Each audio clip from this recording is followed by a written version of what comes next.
Doa dan dukungan masyarakat Maluku diharapkan untuk pengesahan Undang-Undang Provinsi Kepulauan.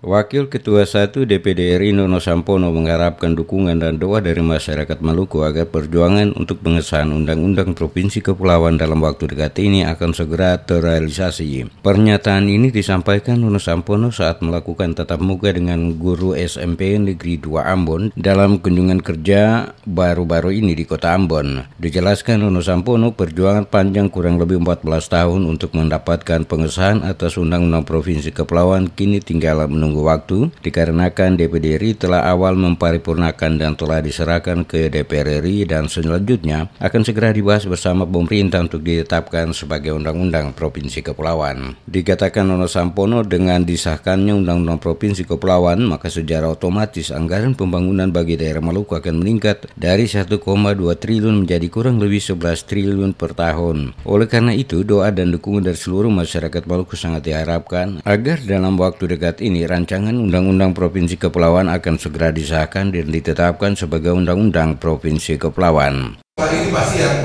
membahas itu adalah wali kota dengan dewannya yang ada di sini. Bicara tentang sini misalnya provinsi juga begitu gubernur. Tetapi kami mencatat itu. Karena naiknya anggaran sampai ke tingkat pusat tentu secara berjenjang akan dari kabupaten kota dia naik ke provinsi sampai dengan DPR itu masalahnya. Jadi kita mohon doa Bapak Ibu semua, Pak Saudara, kita berdoa untuk Maluku. Kita berdoa agar undang-undang ini sudah tinggal diuji. Orang Ambon bilang tinggal putih sedikit. Tinggal putih sedikit saja. Biasanya satu undang-undang itu baru terjadi dalam sejarah. Ada partai-partai yang pro pada pemerintah, ada yang begini, yang sebaliknya oposisi yang menolak. Sekarang tidak ada yang berani.